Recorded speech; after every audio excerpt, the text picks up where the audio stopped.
every day when you're walking down the street.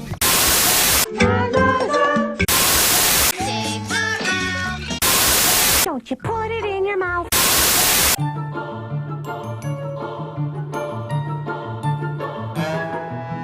Hey guys, Brad here. This is something a little different today. Today we are going to be looking at a show from my childhood that means a great ton to me. Mainly because I feel like in a lot of ways it shaped me to be the person I am today, and it just means the world to me. And it means so much to me, guys, that I thought a regular Does This Hold Up episode just would not do this show enough justice. It really would not. Something special had to be made. So I thought, why not do a whole freaking retrospective on everything about the show from when it was just a book to the amazing phenomenon it came over the years, mostly in the 80s and 90s, but also in the 2000s, and even today it's still pretty popular. And if you can't tell by the books, or if you can even see it, the show on my TV, it is Arthur. So let's get into the retrospective for Arthur.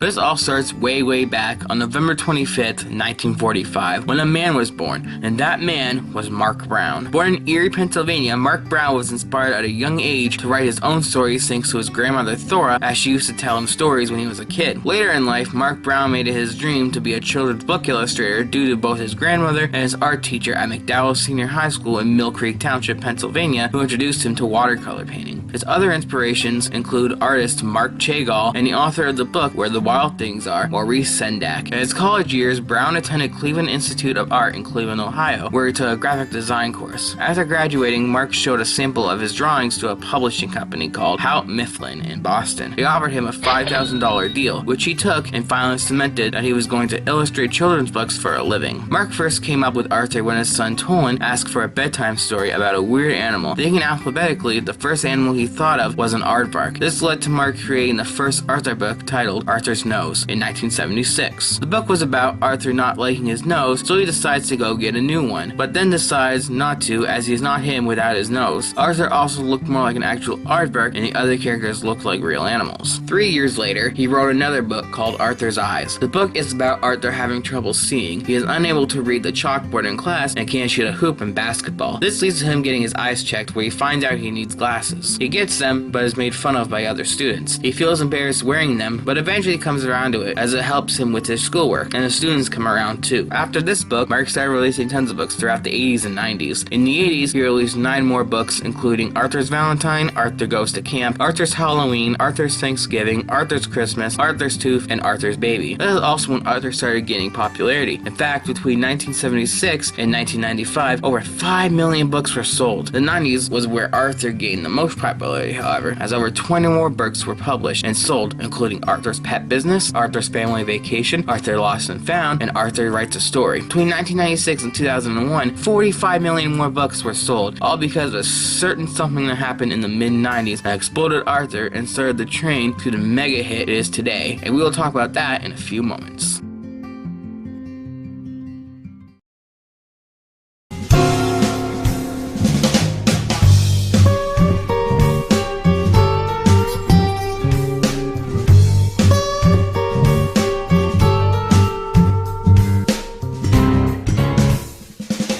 Over the years, Mark got several offers from television studios to make his book series into a show, but he would always turn them down as he wanted to keep creative control to keep the show kid-friendly and to prevent studio execs from making the show drastically different from the books. However, in 1994, this would change, as WGBH and PBS approached Mark wanting to make his show into a cartoon with the goal to encourage kids to read. After hearing this, Mark accepted their offer, and by 1996, they aired the first episode of Arthur, which was Arthur's Eyes, which was a recreation of the original book, and franchise Francine's Bad Hair Day. The episode is about Muffy wanting to help Francine have the prettiest school picture after seeing her pictures from previous years. She takes her to a salon and makes her look almost like a doll. In the end, though, Francine messes up her look anyways from playing kickball and has yet another messy picture. This episode also showed the iconic theme song for the first time, which is titled Believe in Yourself. The theme was composed by Judy Henderson and Jerry DeVillers Jr. The song was sang by Ziggy Marley, who is the son of reggae legend Bob Marley. The show took many people in all different places to put it together. For example, the writing is done in Boston, but the animation is done in Montreal, Canada, as well as South Korea and Hong Kong. 30 episodes aired in season 1, Monday to Friday from October 7th, 1996 to November 15th, 1996. This was when Arthur started becoming a household name. As previously mentioned, book sales skyrocketed, selling 45 million between 1996 and 2001. The show kept airing too, with a new season being made every single year. The show would teach kids about relatable subjects such as bullying, how to feel when your parents argue, and even about swearing. Yeah, that was a weird one. However, there were some times where the show would talk about something more serious and deep. To prove this, I'm going to focus on one episode from season 7 called April 9th. The Arthur episode April 9th revolves around a massive fire breaking out at the school, which forces the students to have to go to a new school until their school is fixed. However, the best part of the episode comes from the students' reactions to the event, as they are very realistic to reactions kids would have if they faced some sort of tragedy. Arthur becomes paranoid as his dad almost died in the fire, so now he gets worried whenever he leaves and even tries to stop him from going to another job. Being he acts all tough and not caring about it at first, but really he's terrified, which causes him to develop post-traumatic stress. Buster at first was upset that he missed it, so he couldn't relate to the other students who were there. He tries telling kids at the other school that he was there and saw the flames and told them in a big overdramatic way, but eventually Buster actually felt some sort of effect from the experience after talking with Mr. Morris, the school's janitor, who broke his leg when trying to escape the school. The only other two characters we get to see get affected by the fire is Muffy and Sue Ellen. Sue Ellen loses her journal in the fire, which means the world to her as she writes everything in it, and Muffy, feeling bad, decides to buy her a new one, but Sue Ellen doesn't take it as her original journal meant so much to her, which Muffy never really understands. But at the end of the episode, Sue Ellen accepts a journal from her. Now, the reason why I like this episode is not just the episode itself, but the reason it was made. This episode came out just over a year after the 9/11 terrorist attacks in New York, which left a ton of people, including kids, traumatized. This episode was Arthur's response, and in my opinion, it does its job perfectly. It shows realistic ways that kids would respond to a traumatic event and teaches them how to cope with it. I commend the writers of this show, as well as the voice acting, as they were able to show kids that when traumatic events happen, it is okay to feel sad, scared, unsure about things, and even nothing at all. The only other show I can think of that covered the topic well is Mr. Rogers and Sesame Street, both of which are also PBS shows. These are the type of episodes of shows I wish were made today, as seeing all the craziness that is happening in the world, we could use episodes of shows like this more now than ever. That was a pretty solid Arthur episode, but there's also a lot more worth mentioning.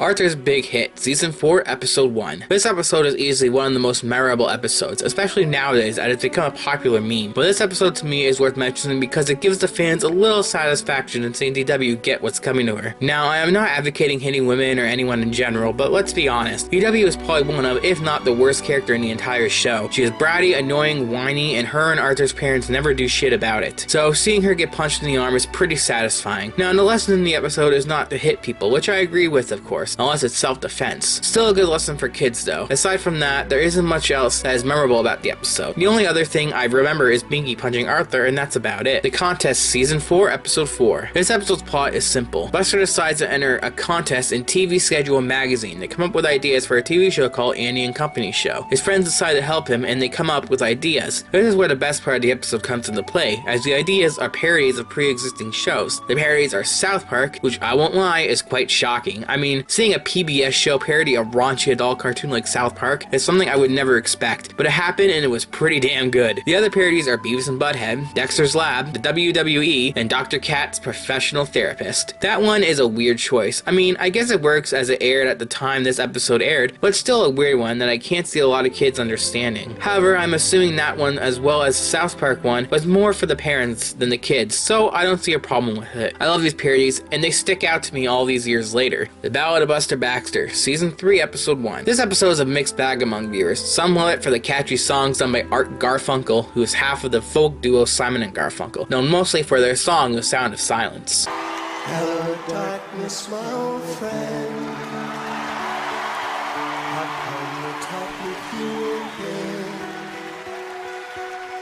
again, because a vision softly creeping left its seeds while I was sleeping.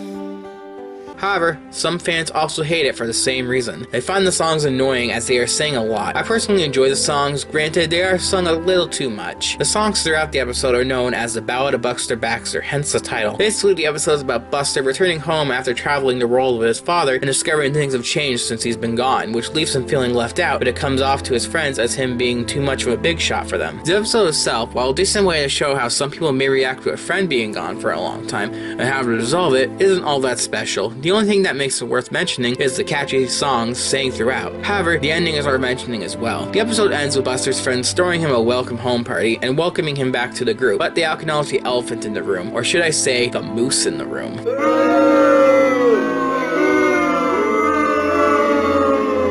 Okay, bad joke. But yeah, throughout the episode it almost seems like no one knows this moose is here. There's even a part where they're at Muffy's house and Moose is just sitting on the couch and no one questions what the heck is an adult stranger doing just sitting there in a room with kids. But the end of the episode finally reveals that the kids have known the moose has been there all along, by Buster asking Arthur, so how long has he been around? Followed by Arthur saying, I thought he came with you. And they wrap it up with a pretty funny joke in my opinion. Arthur shouts this to his mother. Mom! There's a singing moose in front of the house! I don't know why I find that funny, but I do. Overall, not the best episode, but definitely one worth talking about. Locked in the Library, Season 1, Episode 6. The final episode we are going to talk about is an episode from the very first season. In this episode, Francine becomes angry with Arthur when she is told that Arthur told people she looks like a marshmallow. Literally one of the worst insults I've ever heard. We then cut to everyone in class when Mr.Ratburn tells the students they have to come up with an oral report on a hero or heroine of their choice. They are also assigned a partner, in this case, Arthur is paired with Francine. Still angry with each other, they go to the library to read up on a hero they can make a report on. They end up staying longer than they thought they would and get locked in the library, which now doesn't open until Monday. This is where the episode gets good. They are still mad at each other and constantly argue like an old married couple and go as far as to sabotage each other's escape plans, but they do try to work together. As they sabotage each other's escape route, which was stacking books to unlock the windows, they hear a phone ring. It is Muffy and they try to get her to help, but once Muffy hears it's Francine, she thinks she called the wrong number and hangs up. After this, Francine and Arthur continue to argue and go off on their own, more mad at each other than ever. However, things change as Arthur hears what sounds like Francine yelling, and even with all the anger between them, he runs to go and try to help her. He finds her in the back room watching a horror film and eating food. After he explains to Francine that he thought she was in trouble, so he came running, they make up and just sit on the couch and eat food and watch the movie. After this, their parents show up and they are let in by the librarian and they go home. The episode ends the next day at school. Arthur and Francine go up but don't have a report. However, they explain why, and Francine explains that Arthur is a hero for going to rescue her when she thought she was in trouble, and Francine was brave for finding the food. Mr.Ratburn then congratulates them and as a reward gives them until next week to come up with the report. After this, the episode basically ends. I don't know what it is exactly about this episode, but it has always stuck with me. Whenever I think of Arthur, one of the episodes that come to mind is this one. Whether it's because they show two friends who are very angry with each other come together when one of them thinks the other is in danger, or because they make being locked in a library seem freaky. I honestly couldn't tell you, but one thing for sure is this is a great episode and a really memorable one at that. Over the years, Arthur would still put out episodes daily, as well as new books in several different forms. One thing started changing down the road though, and that was the animation. The show went through a few different animation companies, such as Oasis Animation and its current animation company, 9 Story Entertainment. The show went from traditional 2D animation to flash animation. In my opinion, this hurt the show more than anything. The characters used to have a more fluent movement, but now move less fluently and more robotic. The show just feels more cheaply made now. However, I can't exactly fault the show for this, as you have to remember this show was produced on PBS, which is government and publicly funded, meaning their animation budget is not very high, at least compared to other cartoons on other channels. So a cut to the animation is something that doesn't surprise me. It is just definitely a downgrade in quality is all. Another big change is the voice acting. While some characters still have their original voice actors, such as Daniel Braccio, who voices Buster, and Arthur Holden, who voices Mr.Ratburn, but Arthur D.W., the Brain, Tommy and Timmy Tibble, and a few others have been voiced by several different voice actors, and they always wanted kids to voice them. Hell, Arthur is on his 8th voice actor at the recording of this video. The negative side of this is that the characters sound like completely different people. I mean, just listen to Arthur in season 1 and listen to him in season 21. It's a crazy difference. See, bed, desk, dresser, chickens? Huh? Wow, what is that you're wearing? My new sweater. And it's made from a yak. You mean yaks? They must have used a couple of them. It's pretty big on you. My mom says it'll shrink when we wash it. Speaking of voice actors though, let's talk about some of them and what they are known for. The voice casts aren't that well known, but have done some roles worth mentioning. Melissa Ultra, the voice of Muffy Crosswire, also voiced Pippi Longstocking in a 1998 cartoon of the same name. Jodie Restfer, the voice of Francine Frunsky, played Kiki on the Nickelodeon live-action horror show Are You Afraid of the Dark. Daniel Braccio, the voice of Buster, also voiced Danny in the Teletoon cartoon What's with Andy. Bruce Dinsmore, the voice of Minky and Arthur's dad, did the voice of Tubby from the Little Lulu Show, Horace from Whimsy's House, and several voices in the Assassin's Creed series. Arthur Holden, the voice of Mr. Ratburn and Bionic Bunny, voiced Frederick Stiles in Daft Planet, Bump the Cave Pig in The Amazing World of Richard Scarry, and Andy's dad in What's with Andy. Lastly, Sonja Ball, who voiced Mrs. Reed, voiced Panther Cap and Beauty Stem in Toad Patrol, Whimsy in Whimsy's House, Mrs. Brierson in Mona the Vampire, and various voices in Stickin' Around. The most notable actor in Arthur, though, tend to be the celebrity cameos, such as Fred Rogers, Art Garfunkel, Larry King, Alex Trebek, Philip Seymour Hoffman, Joan Rivers, the Backstreet Boys, but the most interesting one to me is Matt Damon. Matt Damon is in an episode of Arthur titled The Making of Arthur. I'm just going to sum up the plot very quickly as it doesn't really matter to why Matt Damon's cameo is so bizarre. The plot is that Matt Damon is the host of a show called Postcards from You. On this show, he put out a call out for fans to make 1-minute videos to feature on the show. So Arthur, as well as most of the town, decided to make videos to enter this contest. Long story short, Arthur makes a video but loses everything he does because he accidentally deletes the video. After that, he teams up with Buster and they edit together a new video using footage that Buster has and sends it in. Matt Damon watches the video, loves it, and shows up at Arthur's door. Here's where it gets interesting. Matt tells Arthur that he didn't win, but wants to make a show into a real TV show, and starts by getting Arthur to run down the street with Pal. Wait, haven't I seen a clip of Arthur running with Pal before? So basically, they're saying that Matt freaking Damon created Arthur. What the hell? Yeah, I'm probably just thinking too much into it, but what a weird way to feature Matt Damon in an episode by essentially making him the creator of Arthur. Like, it boggles my mind. Anyways, the last thing I want to talk about before we get into the final part of the retrospective is how well this show portrays serious situations. We already mentioned the 9/11 episode, but there are many other examples of times where this show took a serious topic and not only came up with a great way to tell kids about it, but show genuine reactions to said things. Like, when I watch these episodes, the responses and things these kids say feel like things kids would say and react to. Not many shows are able to capture this like Arthur does. Some examples of these topics are asthma, Asperger's syndrome, and even cancer. Yes, Arthur covers cancer of all things. They give the lunch lady, Miss McGrady, cancer in this episode, and the reaction and responses these kids have feel super genuine, and how real kids may react and respond to hearing such a thing about someone they know. For example, Muffy thinks almost nothing of it, but Francine becomes very worried as she lost her grandfather to cancer. Again, very few shows have been able to take serious topics and situations and be able to portray them as well as teach kids about them as well as Arthur has, and that is something I have to commend the writers as well as the voice actors on. The show has really gone from a series of books to a legacy that has spanned over 20 years, and that is the honest to God truth. Yeah, these days the show may be lacking in quality due to budget cuts in the animation and some of the newer voice cast, but the Arthur I grew up with not only taught good lessons to kids, but were entertaining and funny and written so well, and you can tell there's passion in the writing of the show. If you're a parent with young kids currently, please do you and your kids a favor and show them this show. You truly won't be sorry.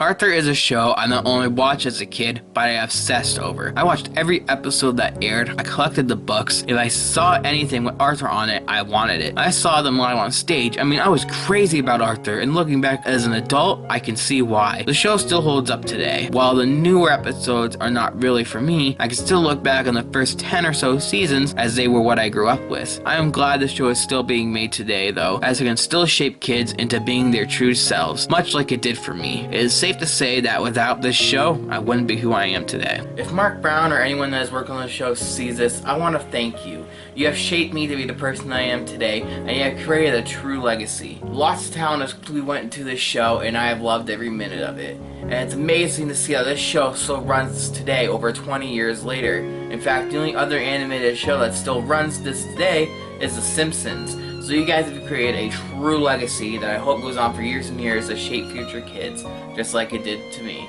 Overall, Arthur is a show that is not only entertaining, but can teach kids more serious topics and even educate them. If you have a kid currently, I would suggest introducing them to Arthur, and I hope they enjoy it just as much as I did. Arthur is truly a cartoon I will never forget. I guess there's nothing left to say, but thank you to the creators and the voice actors who clearly put a lot of effort into a brilliant show that definitely has not gone unnoticed. You have shaped me and countless other children, and for that, I cannot thank you enough. With all of this said, all that is left to say is thanks for watching.